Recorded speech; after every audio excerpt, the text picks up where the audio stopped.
Welcome to Electrified. It's your host, Dylan Loomis. So, if you missed it late last week, that whole Tesla being accused of evading the law in their new deal with the Mohegan Sun in Connecticut to skirt the direct sales ban. Well, I have to show you a comment from Hoffman Auto Group. The co-chair of this Hoffman Auto Group that runs multiple dealerships said, "Our issue is with Tesla, not Mohegan Sun, and them frankly evading the law that's in Connecticut right now, but it's concerned the Tesla consumer won't have dealership support."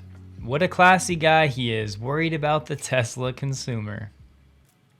The official documentation, eligibility, and an FAQ on the FSD Transfer for Q3 will be posted below. One question though I see online a lot: if I sell my new vehicle, will the FSD capability stay with it? The answer is yes.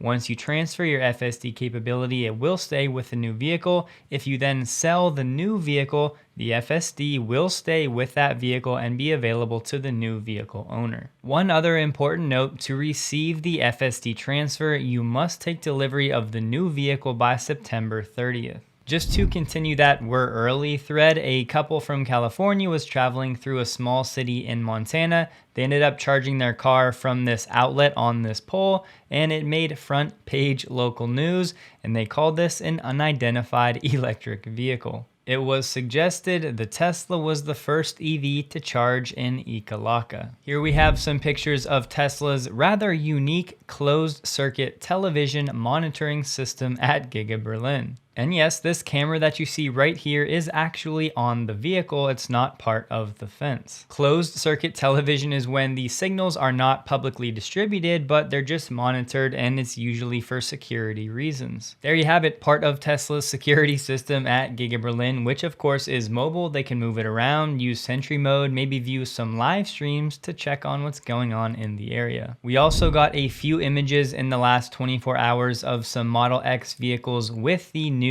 Matrix LED headlights installed. All of these images were from two different Tesla stores in California.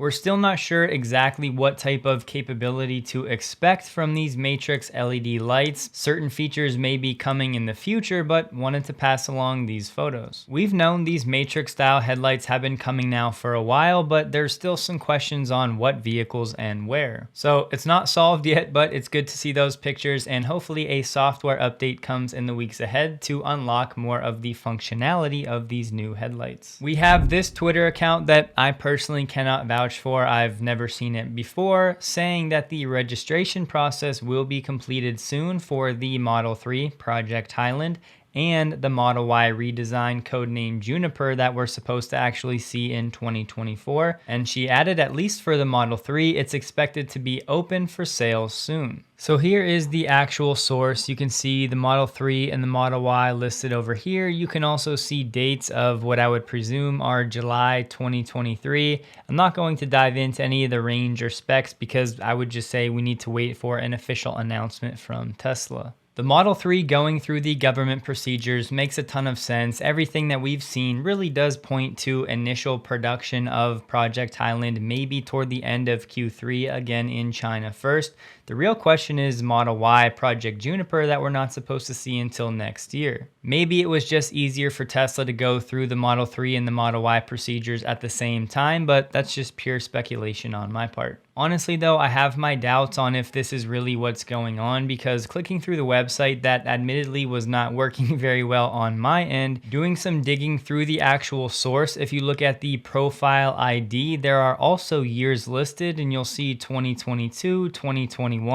So I'm not sure these are new vehicles going through any registration process. All that to say, wanted to pass it along in case there is something happening here, but I just cannot say for sure. But even without this news item, I'm still expecting Highland sometime toward the end of Q3. For what it's worth, that same source shared this document that I went ahead and translated to English that says, Late Auto learned that Tesla is working on FSD and preparing for the landing in China, and related people are currently being recruited in China, testing and verification personnel. The source believes that if Tesla FSD wants to be in China, it needs to form an R&D team of several hundred people and then work with Chinese cars. As always, be extra cautious with these translations. There's oftentimes much lost in translation. Specifically, I'm guessing with this last line. Either way though, this does seem like at least one more breadcrumb that Tesla is working on things behind the scenes to get FSD up and running in China. Shout out to Colin W for the photo. Possibly shows us a camera on the upcoming Project Highland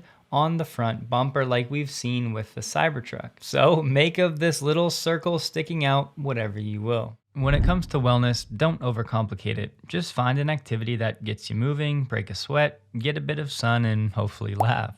And that whole "you are what you eat" saying, experientially, I've certainly found truth in that, which is why Ashley and I are still enjoying AG1 years later. I still get a lot of questions, so here are some answers. AG1 is gluten and dairy free. It's in the clear for those following paleo, vegan, or keto plans with less than 1 gram of naturally occurring sugar per serving. Not only does it have 75 vitamins, minerals, and whole food sourced ingredients, but it increases my intake of antioxidants as well. I've looked around and I think it's tough to find a more comprehensive supplement on the market.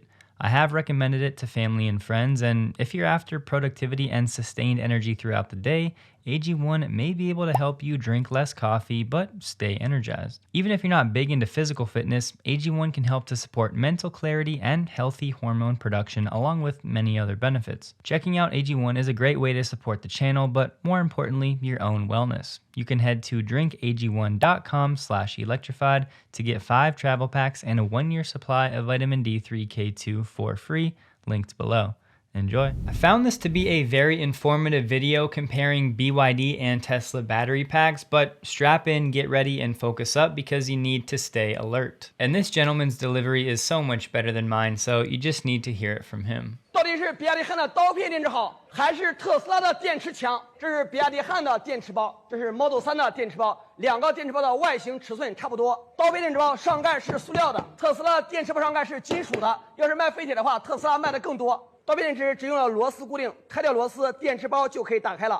Model 3的电池壳不仅有螺丝固定，而且还有胶。拆掉螺丝还需要割开胶才能把电池包打开，所以说特斯拉的电池密封性和防水性更好。刀片电池是一整块电池包，电池和底壳之间用胶粘起来的，技术不够咱们用胶来凑，这胶老结实了。如果这里边有一个电池坏了，你根本拆不开，只能换整个电池包，得花10来万。特斯拉 Model 3电池包采用的是2170电池，它总共有4个模组串联而成。如果它的电池坏了，4个模组都可以单独拆下来维修更换，换一个电池模组差不多才要1万块钱。刀片电池是用这种冷却水板贴在电池表面散热，冷却液是从这个进出口进来，从出水口流出去，冷却液流过冷却水板把电池的热量带走散热。特斯拉 Model 3的电池包是液冷的，这里是冷却液的进水口，出水口是在另外一侧。电池包里边是通过这些冷却水管把冷却液传递给我们的模组的冷却水白，这个模组的冷却水白是缠绕在每个模组两侧，所以电池的温度一致性特别好。电池包跟人一样也会发烧发热，衰减的很快。比亚迪的刀片里的冷却水板冷却就好比我拿一瓶冰水敷在脸上降温，特斯拉的电池冷却就好比我把这瓶冰水喝到肚子里边。你觉得哪种冷却降温更好？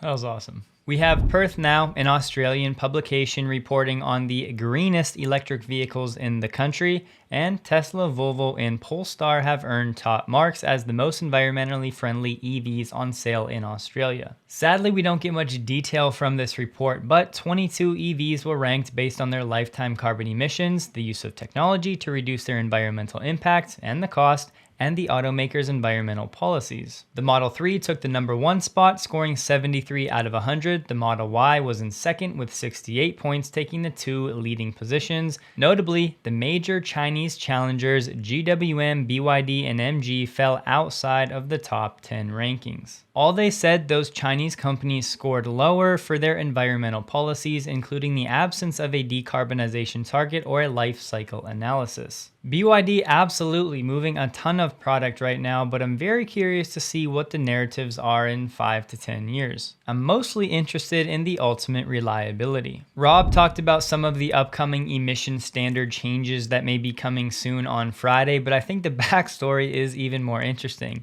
GM estimated the auto industry as a whole could face $100 to $300 billion in total penalties from 2027 to 2031, depending on this pending revision of the petroleum equivalent fuel economy standards for EVs. But in response to that, NHTSA, who oversees the CAFE regulations, said GM's estimate is pure speculation and inaccurate. So maybe kind of like their due diligence on Nikola Motors. The Malaysian Prime Minister just said Tesla's decision to set up shop in Malaysia was at least in part due to the political stability brought about by the unity government, saying that Elon actually reached out to them for a meeting once they had achieved that political stability, whereas before they were reaching out to him and apparently he wasn't responding. If for some reason it wasn't already, add political stability to your Gigafactory checklist when it comes to what Tesla is considering. I can't play the audio for copyright reasons, but I did want to show you a quick clip from Tesla Club Austria where they have some Teslas lined up playing a light show, of course showcasing the design of the Cybertruck. So that's pretty cool. The full link to the video will be linked below. And look, you might think this type of thing is silly or goofy, but at the end of the day, when you talk about community and things that make Tesla unique, this is definitely one of them. I'm assuming most of you that watch my videos have already seen this one from Kyle and Out of Spec, but if not, just wanted to play a quick clip, full video of course below. I believe personally that this is a custom adaptation of the Megacharger, but let's just talk about this dispenser. I'm 6'1". Wow. Now granted, that's on a post. So here, now I'm standing on the post. It's still taller than me if I stand up next to this thing. So this is just epic. Huge. Now this is not to charge version 4 charging. This is for the Tesla Semi. And yesterday they were charging the Semi here. I can't believe we missed it. So now let's talk about the cable, because this is what confirmed they're using to charge the Tesla Semi. The handle itself, really nice immersion cooled cable is what it feels like to me. This is basically MCS version 2. You know, the megawatt charging standard, the big triangle thing, that's MCS version 3. And the Semi wasn't done before MCS 3 came out. So Tesla pretty much used and adapted a previous version of megawatt charging standard, developed in partnership with Charin actually. And this is what it looks like. So you have your big DC couplings, your communications on the pins down here, pretty freaking epic, juicy contactors in there. It even has the little button right here to open up the charge port, which is pretty cool. And it's just for the amount of power that they're expecting this thing to do, and this immersion cooling tech that we know version 4 will have, it's just so light, so nimble, easy to move around. I mean, just next level. This is, you know, a cable that once semi-truck comes out can do probably around a megawatt worth of power. This cable probably could handle. It would be lighter than a 360 kilowatt EA, Hiroshima cable over there. Pretty crazy, isn't it? Yeah, that's wild. As we talked about last week, this is not a permanent setup. It's still sitting on the pallet. There's tape marks all over it, so definitely for testing, but still cool to see. Over the past few years, we've seen Ford benchmarking the Model 3, the Model S, and the Model Y, but the Model X was not on that list. Fast forward to this weekend, and now it is. Ford doesn't have any vehicles that are directly competing with this now, or anything really that we've heard, but we'll see what happens in the years ahead. There's a new report out there from July, the state of electric vehicles from the Electric Vehicle Council, this specifically for Australia. Just wanted to highlight, so far in 2023, 8.4% of all new cars sold have been EVs. That's more than a 120% increase compared to all of 2022. And they add, it's important to note the vast majority of EV sales are made up of only 3 models, the Model Y, the Model 3, and the BYD Atto 3, representing over 68% of the EV market. And it's not like those are the only cars available. There are 91 electric cars, vans, and ute models available in Australia. Importantly, they add, although Australia has a lot of work to do to catch up with leading EV countries, every state, territory, and the federal government is now actively supporting the uptake of zero-emission technology. 46.6 thousand EVs sold year to date through June in Australia, and here you see the breakdown of the top 5. Honestly though, this was a great report overall, so it'll be linked below. Today, Toyota said they're looking to strengthen their EV development in China. They'll be working with suppliers on local design and development of smart cockpits. Toyota is aiming to significantly reduce manufacturing costs, including through developing a local supplier base. This coming just after BMW announced product development in China with a new R&D hub in Shanghai to develop EVs for global sales. This is part of why I really enjoy covering the daily news, because over time you get to see all of these different breadcrumbs and you can start piecing them together to see the overall bigger trends. Like pretty much all of Legacy Auto now running to the Chinese market and looking to partner up and do joint ventures with those companies because they're succeeding and, well, everyone else is seemingly struggling, not named Tesla. So we have the rest of the world looking to capitalize on the Chinese market, and now we have China looking to capitalize on what's going on in the United States. Sure. So we have at least 5 different Chinese companies that announced a big investment in South Korea. They're saying they're going to build a big battery plants jointly with South Korean companies. And the reason is, as you say, that the Biden administration is pushing car makers to reduce their reliance on Chinese minerals. And then that made the Chinese companies think that, yeah, then maybe we can build the plants in South Korea and then get the label of made in Korea. And they are doing this just because South Korea is one of the few countries in Asia that signed the free trade agreement with the United States, which is the critical condition for car makers to get the subsidy from the Biden administration. The point is that China is now dominating all kinds of supply chains for EVs. And I'm not talking about just the batteries, but it's not easy to exclude China from the EV supply chain for now. And the US is, if US really wants to do that, they might need to slow down their ambitions for going green. Mercedes is going to keep raising prices in order to weather significantly higher costs this year, and said we still have cost increases to digest. On the inventory buildup, Mercedes said it was a result of their rollout of their direct sales model approach and a ramp up in production with new models coming to the market.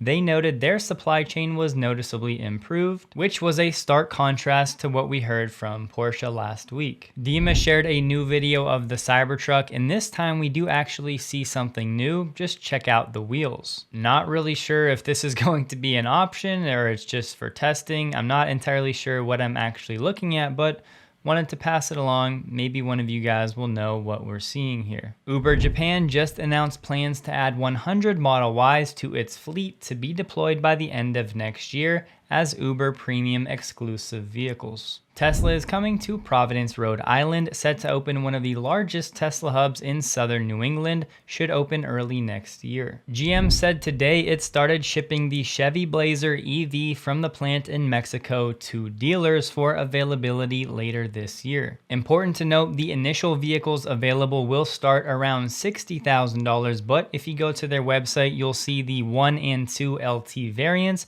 that will start from $44.9 and $47.5. The former, though, not available until winter of next year, but the 2 LT should be available this summer. But the trim to watch for the next year is going to be the 2 LT. It's about $200 cheaper than the Model Y. This gets 293 miles on a full charge, whereas the entry model Model Y currently gets 279 miles. The Chevy Blazer 2 LT will be the closest comparison when it comes to the main 2 specs, price, and range. GM has a lot riding on this vehicle. It's on the Ultium platform, and it's what Wall Street is watching to see if they can finally start delivering in volume, because about 90% of their EV sales year to date have been on the non-Ultium platform, essentially the Chevy Bolt. Toyota filed trademark applications with the European Union IP office for a Lexus TZ450E and a TZ550E. MKBHD did an awesome video on Tesla's solar roof. It'll be linked below if you missed it. He did talk about his payback period, which was about 9 years, but it's going to be super different for everybody. Most importantly, after 2 days, it's already gotten over 4.2 million views Overall, the video was certainly positive in favor of Tesla, and the reality is millions of people look up to MKBHD as an idol of sorts, so you know they're going to want a Tesla solar roof at some point in the future.